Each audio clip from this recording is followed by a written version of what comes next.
Chair Griffin, you are now live. Good afternoon. I'm Aaron Griffin, Chair, and I would like to welcome you to the September 8th, 2022 African American Heritage Commission virtual meeting. We will now call our meeting to order. The City County African American Heritage Commission consists of 9 members. 3 of those members are appointed by the Asheville City Council. 3 are appointed by Buncombe County Board of Commissioners, and 3 are appointed by 6 appointed members. The commission is to advise the City Council and County Commissioners about the preservation, interpretation, and promotion of African American arts, history, and culture. All committee members and staff are participating virtually. We appreciate your patience as we work through committee meetings a bit differently. We are streaming live on our virtual engagement hub, which is accessible through the virtual engagement hub link on the front page of the city website and also linked on the committee page. We also have an option for the public to listen live by phone by dialing 855-925-2801 and entering meeting code 9409. For those of you who plan to speak during our live public comment today, you will need to hit *3 to be put in the speaker queue. I will now go through and introduce all committee members and staff who are participating virtually. For our committee members, please make sure to mute your microphone if you are not speaking. When you have a question or would like to speak, click raise hand, and when recognized by the chair, unmute your microphone. Please remember to mute your phone after you are done speaking. Committee members, as I call your name, please say a quick hello. Aaron Griffin, hello everyone, that's me. Ashley Wilberton. Hi, everyone. Good afternoon. Nice to be here. Catherine Mitchell.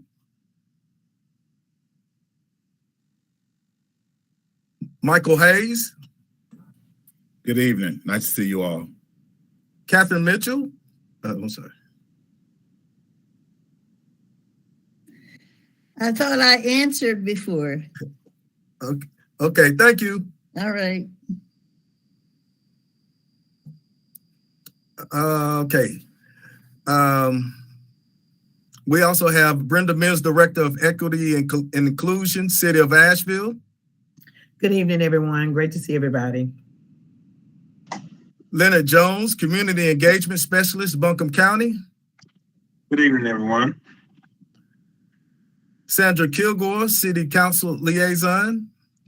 Good afternoon.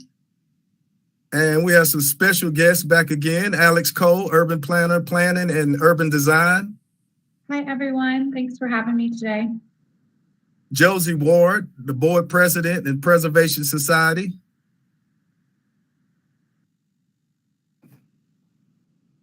Okay. Chair Griffin, did you call Diamond Couch? I did not. Did I miss that? Oh, you missed Miss Diamond. Miss Diamond, Diamond Couch. Hello. There you are. Okay.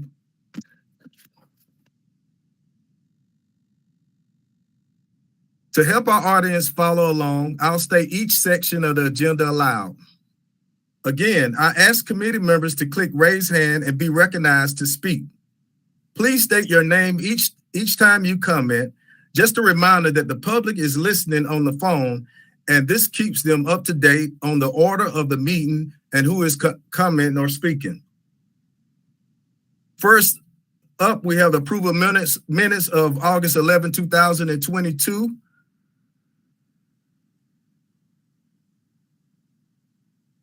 This action needed.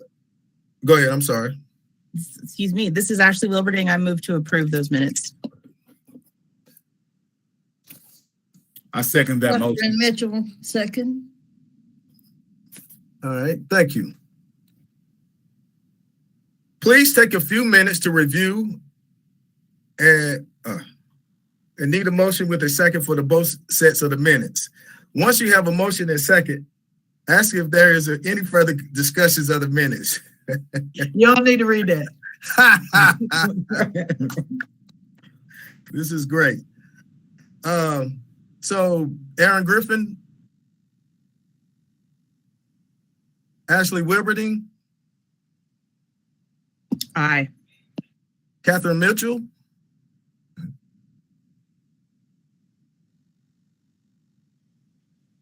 Aye. Michael Hayes, Aye. and our newest member, Diamond Couch. Aye. All right, next on the agenda we have updates. Brenda Mills, City Liaison. Good evening, everyone. Brenda Mills, Staff Liaison for the African American Heritage Commission. I don't have very much. I'm going to be talking a little bit more about your meeting structure later on the agenda, but I do want you to start thinking in ahead of time about whether you would like to go back in person or be virtual. Just keeping in mind that when you do so, you have to stay, whatever format you choose, you have to stay that way for the next year. This is coming before, I believe, City Council on Tuesday. So we'll know more about the next steps for meeting format after next Tuesday City Council meeting. Thank you, everyone. Thank you. County Liaison, Leonard Jones. Yes, I did have a few things. I'm Leonard Jones with Buncombe County. One thing I would like to just make you aware of is that in partnership with our special collections at Peck Memorial Library, on Friday, September the 23rd, they are partnering with the State Historical Record Advisory Board on a free workshop that will focus on working with community members to preserve Buncombe County stories and narratives in our collective past, present, and future. And so that regional workshop will be on Friday, September the 23rd at 9:30 a.m. to 3:30 p.m. at Peck Memorial Library in downtown Asheville at 67 Haywood Street in Asheville. Also, would like to remind everyone today that they still have the North Carolina Black Architects and Builders exhibit at Peck Memorial Library, and that is occurring, and those panels will be up at the library. They've been up since August the 1st, and it will be that exhibit will continue until October the 10th. And just another reminder, this is an election year. And so part of election services, just want to remind the community that early voting starts on October the 20th and runs through November the 5th. And election day is Tuesday, November the 8th, and election services is looking for people to be poll workers. And so they're requesting, if anyone has the time, they greatly appreciate those people that can look into an opportunity of being poll workers for the elections. And that's all of my updates that I have for Buncombe County. Thank you, Leonard. Next, we have City Council Liaison, Sandra Kilgore. Hello, everyone. First of all, it's only a couple of updates I'd like to give you. The last City Council meeting, the City Council voted a 6-1 to a budget update for the City of Asheville. APD, basically what happened is it comes from the forfeiture fund, basically, which is a fund that basically is formed from monies or whatever that are collected from drug, deals and things like that. This particular money is set to it's divided actually into 3 groups. And it's the federal, the state, and the city. And that particular fund actually made available to the city of Asheville $419,000 to be utilized for projects that they have that they're in need of. The projects that they actually voted to actually use them for was over $200,000 was used for a new bomb detector machine. This particular bomb apparatus, basically ours that we have is outdated and it's old. And this particular equipment actually serves not only Buncombe County, but also regions around Buncombe County. one of the 200, I think it was 240,000 was used toward a new DNA analyzer. The DNA analyzer is used to expedite analyzing, basically used to help efficiently, recognize when crimes are being committed, that we're able to figure out who actually is responsible for the crimes, which makes it a much more efficient system. And the other amount was used for, I think it was not sure, but it was used towards the forensic developers, the one that actually read the forensic information. And one other project, we had two other projects that we actually approved. The city of Asheville approved. All of those were unanimous for a couple of housing projects.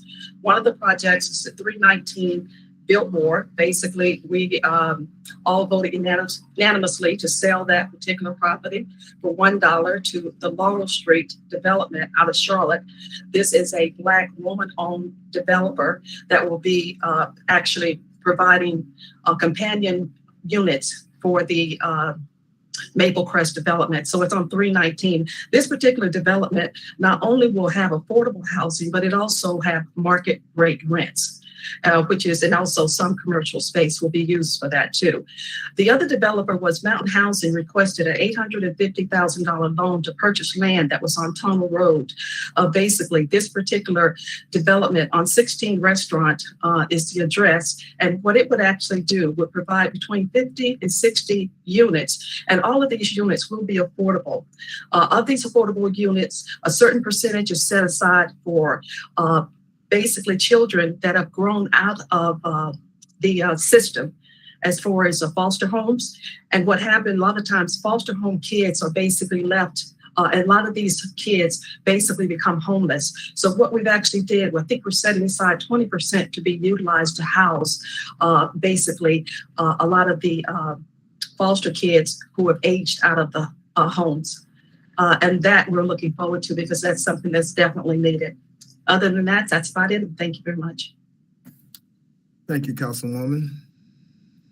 So next on the agenda, we have unfinished business. Unless anyone have any questions or anything, we can move on. Everybody good? So we have the recommendation requested for the Walton Street Pool Landmark destination. I hope everybody had a chance to look over it. And also we have Alex Cole, the Historic Resources Planning and Urban Design. Go ahead, you can take it over, Alex. Thank you, Chair Griffin. Nice to be here with all of you today. And I'm just going to give a brief recap of what we talked about in the last meeting, since you all have a new commissioner today. So if you're looking through the slide deck, Commissioner Couch and Councilwoman Kilgore, that was included in the meeting materials. That was a presentation that we gave at the last meeting in August. It's kind of a two-track project that we've been working on for the past 8 or 9 months with Parks. And so Parks has $500,000 to make improvements at Walton Street Park. Those are improvements to features or amenities other than the pool and pool house themselves. So Parks, the timing of these two things worked out to where we were able to plug in the community engagement for both the Parks ask of the neighborhood and community of what improved amenities they wanted to see on the site with the landmark designation and historic designation question asking. So we went to the community with both of those pieces. So at this point, they're diverging a little bit because Parks is working on doing some planning, preliminary conceptual designing for the amenity features, and now I'm moving along with the designation to get a recommendation from you all, and then from the Historic Resources Commission, and then ultimately it will go to City Council in October, hopefully for their final decision on it. And so we've done a really significant amount of engagement, I would say, as a group. We had an internal team of folks made up from our community engagement department, Parks, and myself. And we plugged in at block parties and the grant center groundbreaking. There was a lot of on the ground work to get the flyer out and the survey out. We did publish a survey earlier in the summer.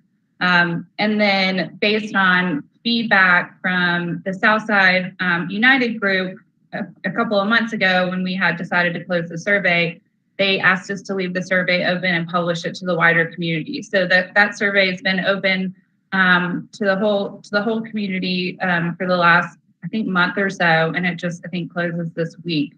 So I was hoping to get updated data on the survey from Parks today, but I didn't get that information from them. But we had an internal meeting on Monday. I think we got close to about 300 recipients. That would have been about 240, 230 or so more than we initially had when we just were engaging the Southside community specifically.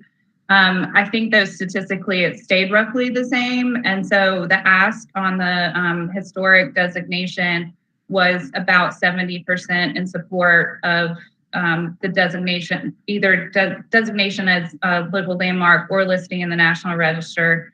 And then there was about, I think, 65 or so % of recommendation that both designations occur. At this point, we're just talking about the landmark designation because we received an application from one of our community nonprofits to formally designate the park as a local landmark. That doesn't mean we won't pursue the National Register. We just haven't gotten there yet because we've been busy with this other part. And the National Register goes through a different process.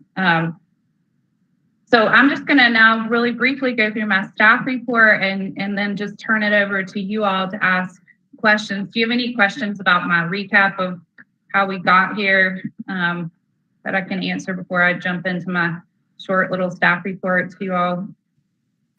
Yeah, I have one question. Okay. You said the National Registry part is where, so I can understand, where are you guys with that? Sure. So the National Register, just to give an explanation of kind of the difference between the two programs, the National Register of Historic Places is a federal program that is administered by state historic preservation offices. And it's like probably the most widely recognized historic designation. It's primarily honorific in nature. It doesn't carry any like design restrictions or anything like that.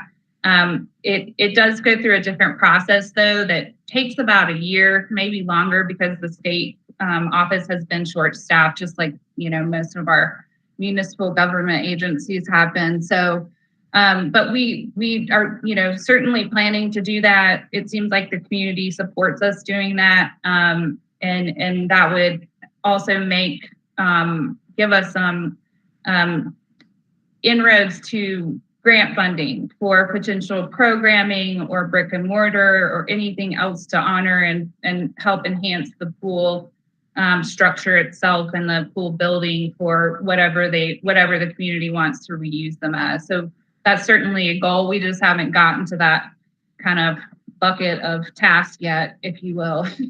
It has its own application process that we have to apply to the state for.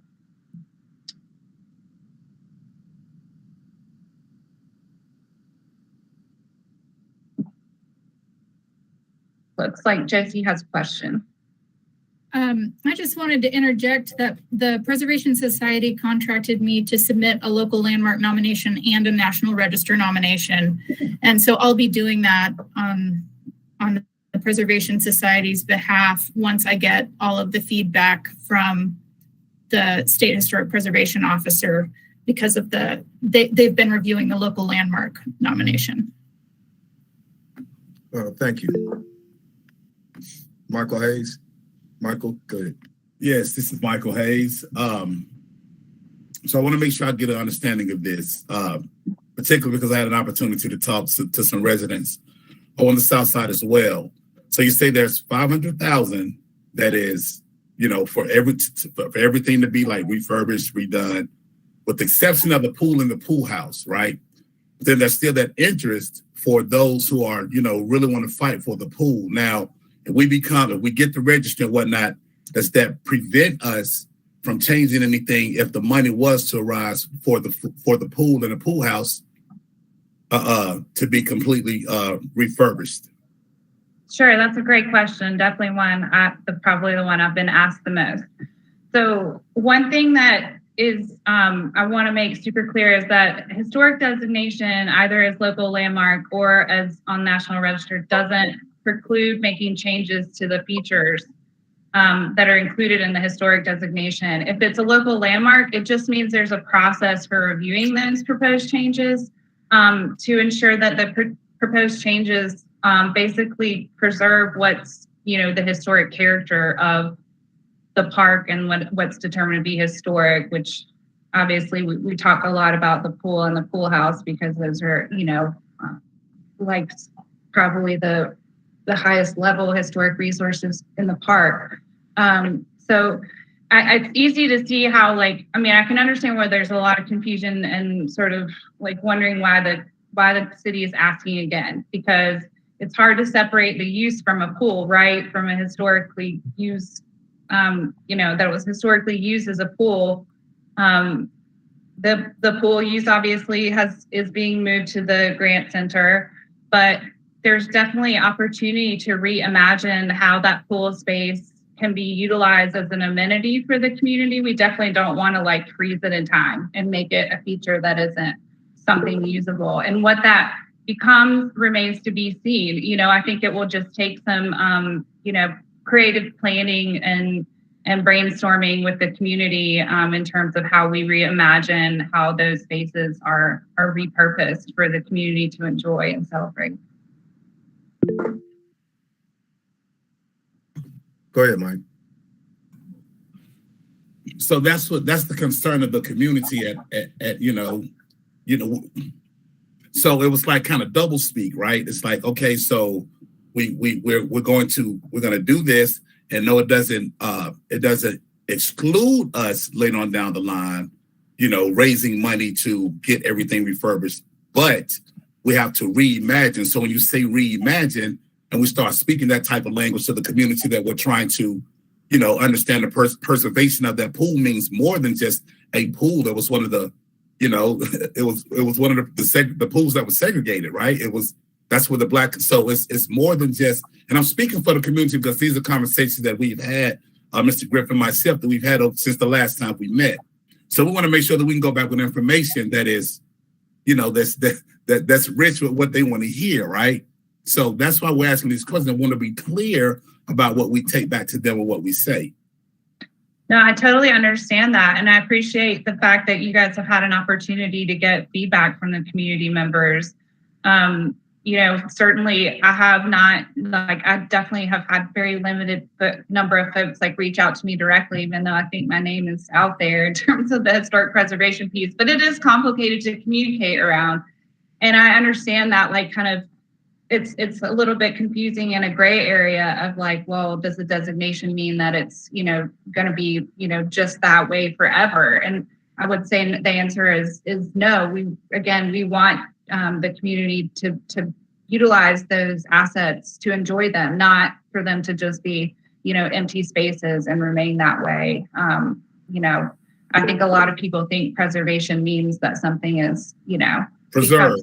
It's just, it's like a museum piece, but that's not, I envision this I envision preservation as a living, breathing, dynamic tool.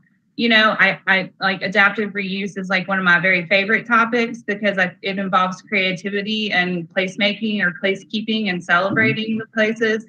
And so it's certainly one of my goals as the manager of the city's preservation program to try to seek out funding to help the community, figure out planning for those features to be reimagined.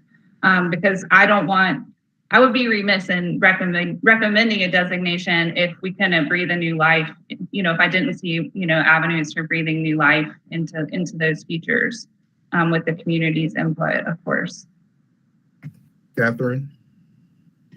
Alex, really good to see you again.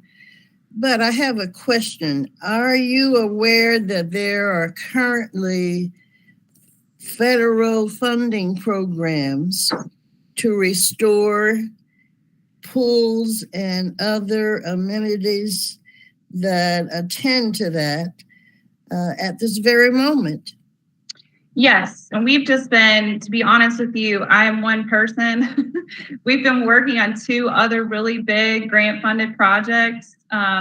One that was like our African American Heritage Resource Survey, which I kind of put that in here in my as like number one bullet point in my background. We started that work in 2018, and that was as a result of us, our conversations with you, Catherine, when we were talking about the potential designation, historic designation in East End, and looking at our GIS and realizing that there are some pretty big holes in our architectural survey, which is basically the inventory that we're responsible for keeping and maintaining in terms of historic resources throughout not just the city, but Buncombe County. Our program covers both.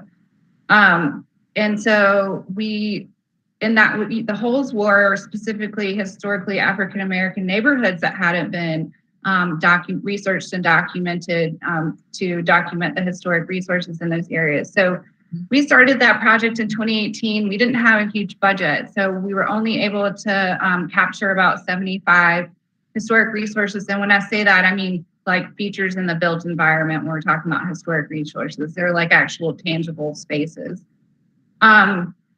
And so we have a lot more to do because there are a lot more resources than that citywide.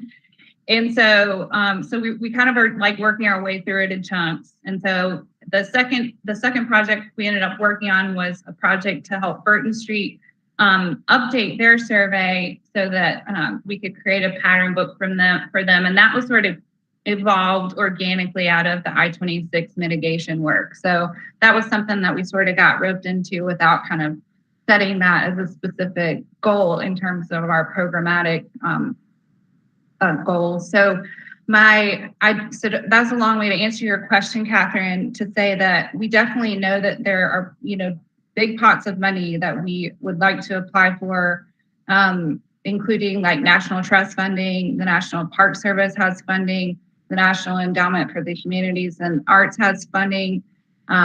There's funding through the Covington Foundation. So we definitely have some resources on our list. We just haven't had internal resources to get to next steps. And we are like the landmark application is something that we as a city are, I hate to use the word reacting to, but we did receive the landmark application. And so we have to follow the process for the application to be reviewed and move through that process. So it's not just that the landmark designation or National Register designation has to occur for us to be eligible for funding. It's just sort of happening a little bit more organically, I guess, if you will. Thank you. Of course, it's nice to see you also. Yeah. It's been a long time. Yeah.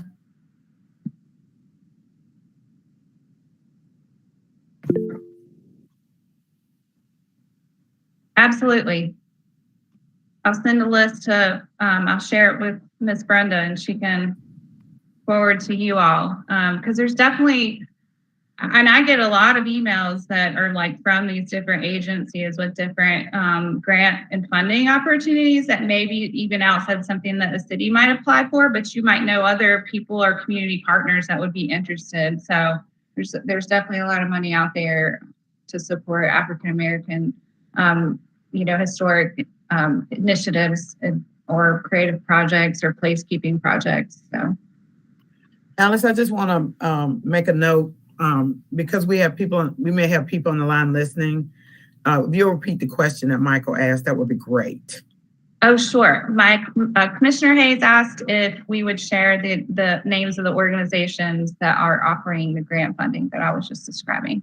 Great, thank you. Sure. So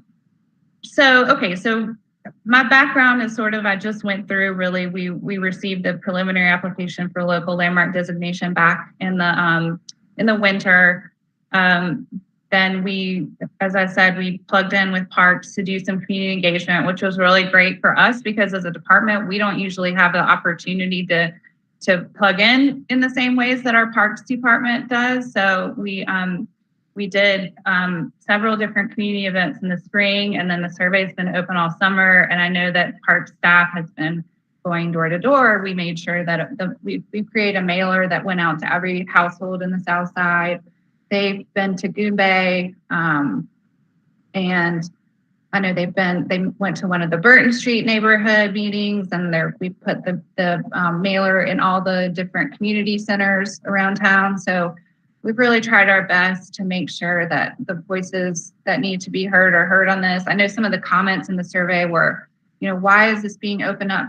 On the contrary, why is this being opened up citywide for comment or, voting, surveying?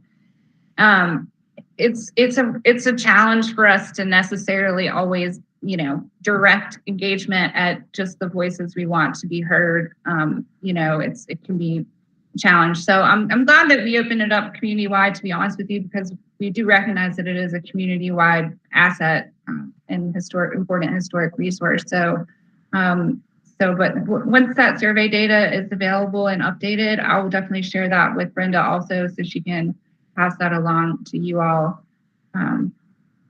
The local historic landmark program is housed within my department. Manage the umbrella of historic resources for the city and county. It's a program that a property has to have special historic significance to be elevated to the level of local historic landmark. And the local historic landmark designation is a responsibility delegated to the Historic Resources Commission by state statute. But as I mentioned at the last meeting, the Historic Resources Commission and myself really wanted this group's buy-in and recommendation, since you're obviously a stakeholder in this conversation. So it's unusual for us to have. We have some city-owned landmarks, but this is the first time I've shepherded one through. So it's been an interesting process so far. We've got 49 local landmarks in Buncombe County. If Walton Street is designated, it would be the 50th. And there are some examples down at the bottom of the page, but we've also got all of the local landmarks on the city's website if you're interested in seeing. But some that stand out related to African American history are the YMI, Stevens Lee, and South Asheville Cemetery. And the YMI and South Asheville Cemetery are both National Register listed and local landmark designated. So the thing that's different about local landmark designation, as I also said before, is that it just means that if it's designated, any proposed changes would go through the Historic Resources Commission for review to make sure that the proposed changes were consistent with the historic character of the park. And we can certainly also loop this commission in on any of those proposed changes in the future if that is helpful to do. And so then the timeline for next steps for us are it's on the we're planning to do some our communication staff is planning to include this in our neighborhood newsletter in a couple of weeks, but it will go to the Historic Resource Commission for public hearing on October the 12th. That's Wednesday at 4 p.m. And the Historic Resources Commission is meeting in person since they're a quasi-judicial body. And then it is scheduled to go to City Council on October 25th for the final public hearing. So this will be additional opportunities for public comment to the recommending and decision-making bodies. And so, yeah, that's the summation of my staff report, but I'm happy to answer any other questions that you all might have.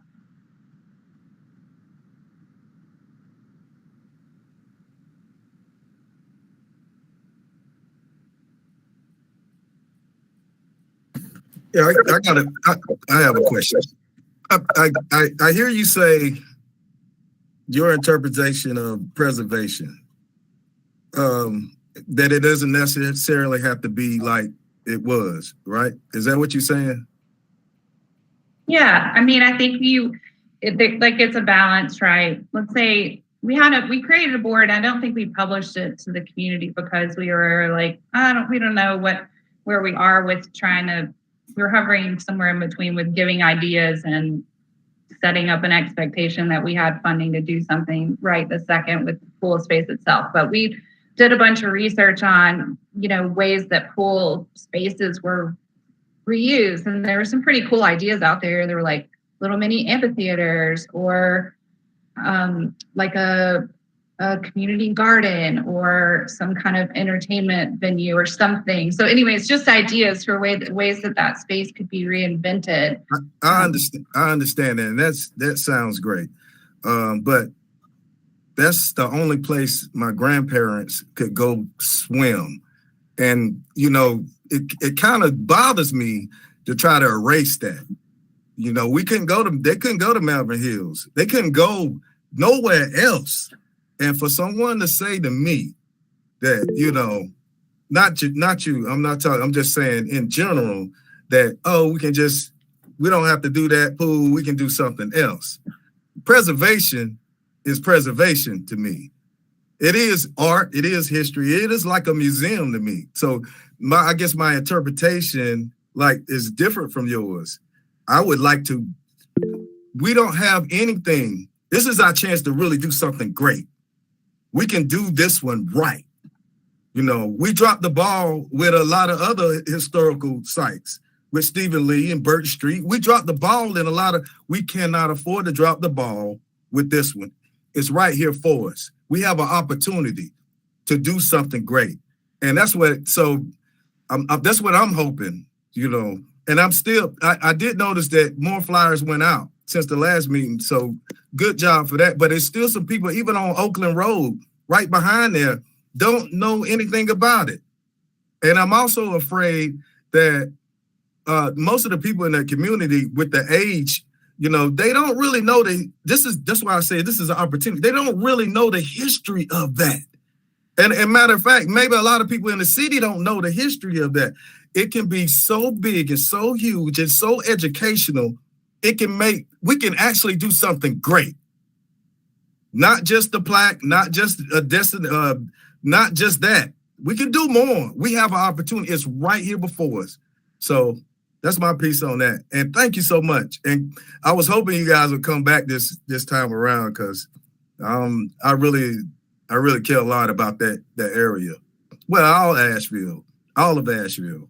But I just feel like we have an opportunity to do it right and make it big and educational. And we can't keep erasing stuff. We got to confront these things. We got to confront it.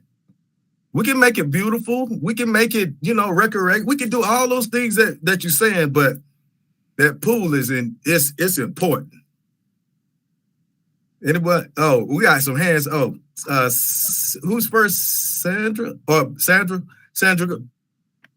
First of all, what I'd like to say is this, and the whole thing about this, when we were doing the Grant Center pool, that was one of the big concerns that we as council had, because the pool basically, we sort of divide between partly kiddie pool and partly, where people could sort of swim a little bit. But basically, it was not really a swimming pool like, that people do laps in. And that was a big concern during council, but we ended up opting for that because of the limited amount of space. We had to do other things in the park, in the Grant Center.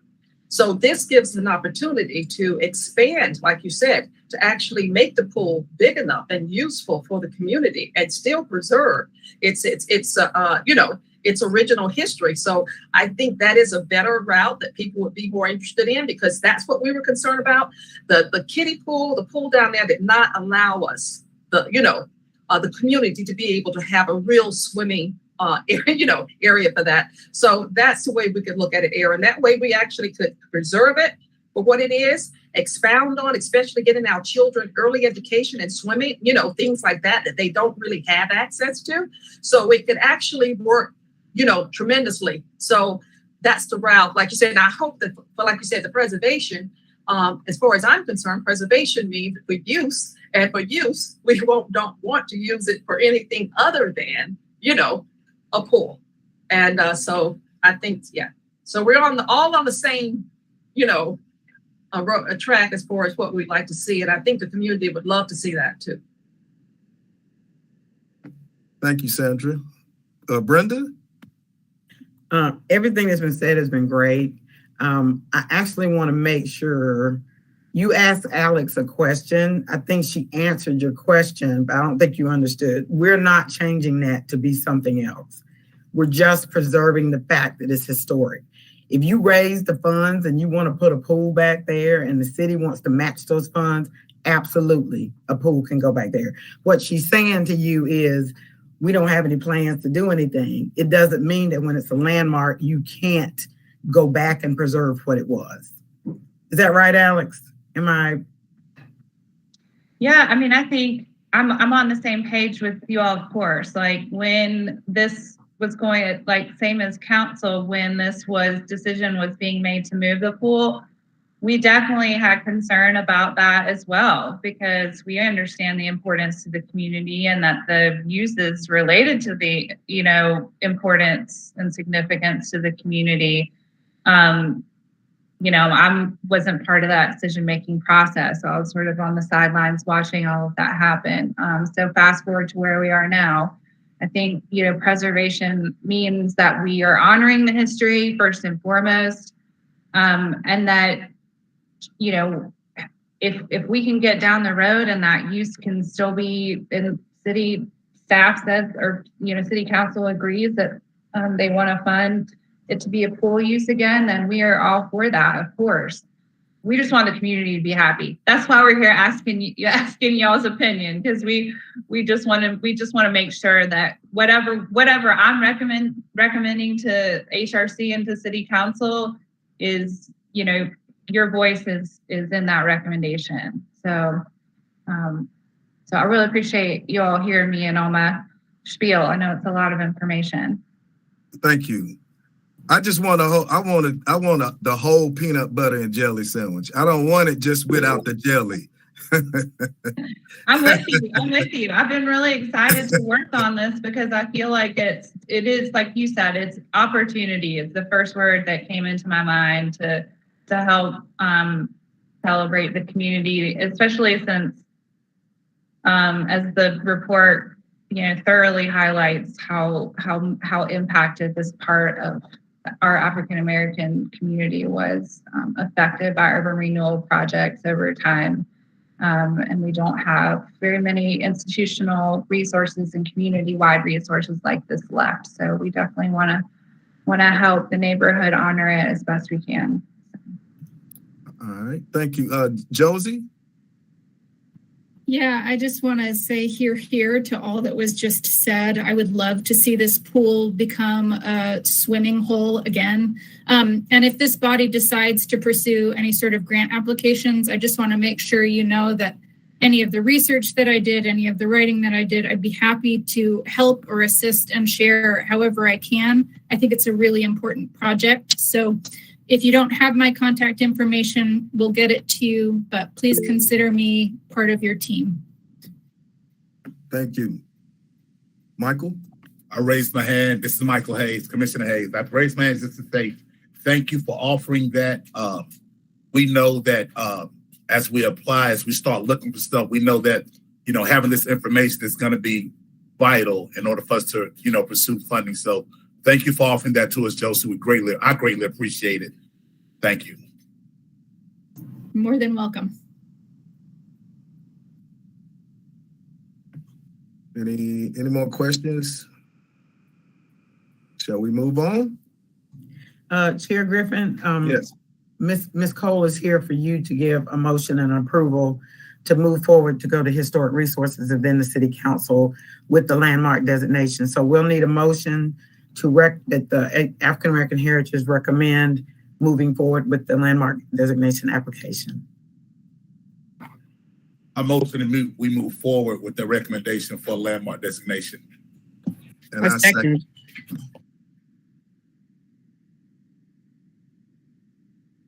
Who was the second? I'm sorry. Was it you, Ashley? Well, yeah, but you said it at the same time. So either way. We always do that. Oh.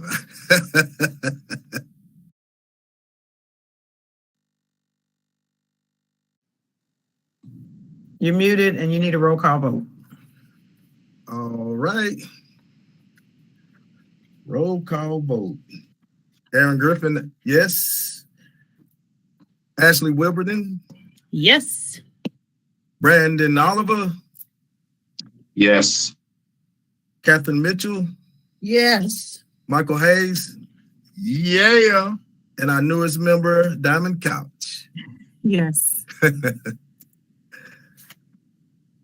Thank you so much, everyone. I really appreciate your time today. Thank you. Thank you all. Bye-bye. Next we have Josie Ward, president of the preservation. No. Okay. So next, Brenda, we have you next. Yes, so I just want to give you just a really quick update about our vacancies. You're currently at 6 board members. We're needing to replace 3. Diamond Couch replaced Beverly Miller, whose term ended in July. I just talked to Leonard before we started the meeting. Leonard Jones, our representative from the county, and we are advertising for the vacancy left by the resignation of Miss Lynn Michelle Smith. Miss Georgia Shannon's term ended July 11. She's a commission appointment, and so next time we get applications, what we'll do is we make the recommendation. You guys can make the recommendations for the board members, and then you can choose to appoint another person to replace Miss Georgia. And then we did vote to replace Stephen Blunt according to his resignation. So they're advertising again in October. So hopefully we will have most of these seats filled by the end of the year. Just wanted to let you know that. Okay, thank you. Did you want to say anything else about the meeting format or? Yeah, so this is coming to council, I believe, on Tuesday. Michael, you have a dancer behind you. That's great. That warmed my heart. But we're looking at polling the advisory boards as to whether you want to go back in person or stay virtual. The only caveat is if you decide to stay virtual, you must stay virtual for a year. If you go back in person, you must be in person for a year. Short of another pandemic, praise the Lord, we don't have another. You would stay in person if you decided to go back in person. So I just need to know what you all would like to do. And then once we hear from council on Tuesday, I'll know more from the clerk's office.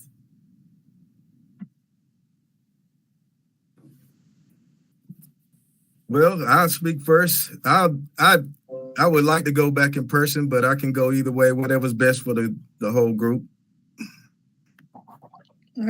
Brenda, are you looking for individual responses? Not particularly. I think you should discuss it, but whatever you decide to do, it must be a supermajority. Okay. Yes, ma'am. So just weigh in on it. Okay, then I'll give my opinion. I would prefer to remain virtual because it allows us the flexibility of continuing without regard for weather and weather conditions. Thank you.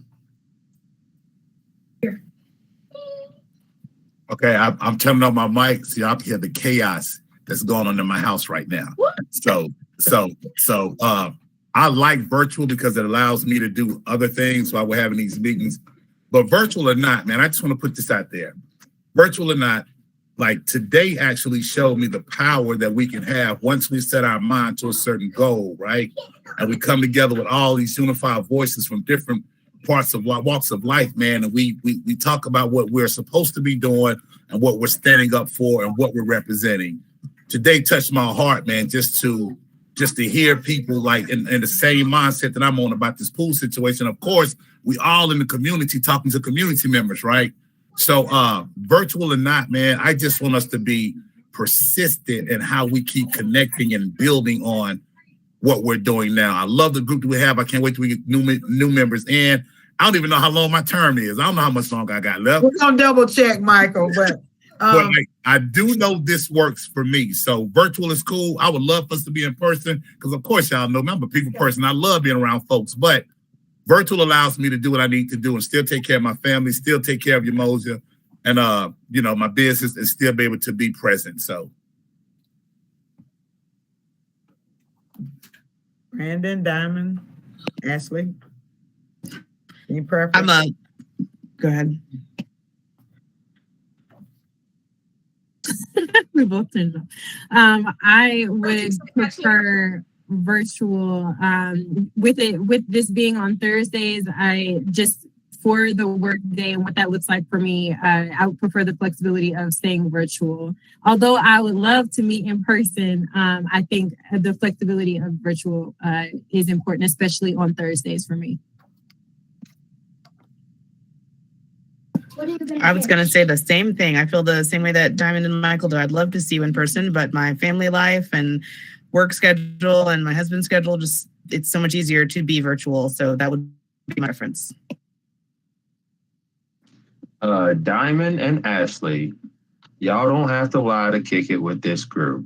Y'all don't have to pretend like y'all would like to meet us because we can always meet outside of these things. Don't give me that. Okay.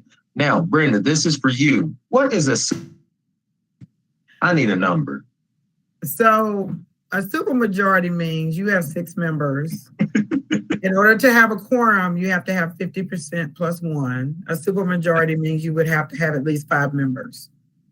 Thank you. Yeah. All right. But I'm cool with virtual. Okay. I think that it does give, y'all know me. I go crazy with these kids. So like to be able to do that and then make it downtown, I don't know. I think like Michael said, you can get other things done. Like as soon as someone says something, you can and be right there and check it out and be like, all right, yeah, we can make this happen. So I prefer virtual, but I would like to meet Diamond and Ashley though. Okay, so we'll make that happen. I was going to say that I was going to suggest that you'll have to do that. I can't send you an email and get y'all together. It'd be nice if you invited me. But if you want to meet like somewhere and have a drink or dinner or something, as long as you don't discuss business, let's do it. Okay, so we don't need quorum or anything, right? It's just people getting As together. long as it's not a meeting, it's not a call meeting, you have no agenda and you're not voting. And also you must invite the council liaison. And Leonard has to come. Okay. Well, Sandra said, what about me? You're on mute, Louise. What about me? they're welcome to come. Right? If y'all want to mosey along, y'all can. But okay. But I do think it's important to have that interaction when you can do it at a more leisurely schedule. I know it's hard. I don't know. To me, maybe something happened during the pandemic, but since the pandemic, I think traffic is worse. But I also think I know that a lot of people have moved to Asheville since the pandemic. So either way works for me. I'm fine to do virtual. You know, we've been doing this for 2 years now, going on 3. So we'll be fine. Thank you all. That's it for me, Chair Griffin. I like virtual, but my vote does not matter. Virtual it is. Okay. Chairman Griffin. Yes, sir. Can I ask Commissioner Mitchell a question, please? Absolutely. Commissioner Mitchell, are you all open right now at your place? Well, what do you call open? For us to engage in conversation that is not particularly about the commission, but for us to meet, because I think your place holds an historical value that I think we all need to visit in order to understand what we can accomplish. Oh, absolutely. Okay. Okay. Good. Thank you. Does anyone know how to do a doodle poll? Is anyone hip to those? I am. Okay, Michael, then you just self-nominated to make a doodle poll for us to get a time together. And let's really knock this out. This is big to me. This is like really, really big. I think it is for everyone. It's gonna, for y'all that don't know me, I'm silly and I'm down for pretty much whatever. But it's like, we can do this if we all come together, because individually, It ain't gonna shake for us.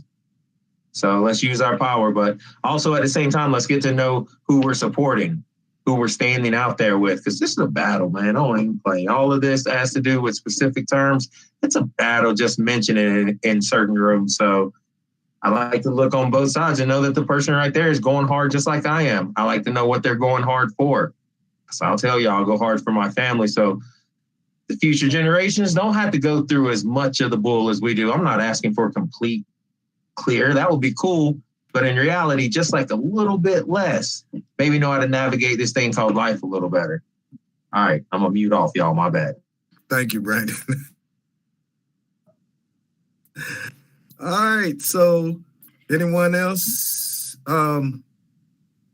Brenda, do we have anyone waiting in our live comment section? We do not, Chair Griffin. We do not. All right. So, and there's any future agenda items no? Okay. So the next regular meeting is scheduled for Thursday, October the 13th, 2022. And we will notify the public if we will continue. Well, we already know, but continue virtually or in person once the state of emergency is lifted, which it is. Check the city's engagement hub for more directions on how to participate. Oh man, this is great. So, I will now adjourn the meeting unless there's any objections. So adjourn. Y'all, thank you. Have a good afternoon, everybody. All right. Good evening. Welcome, Diamond. Everybody be well. Welcome.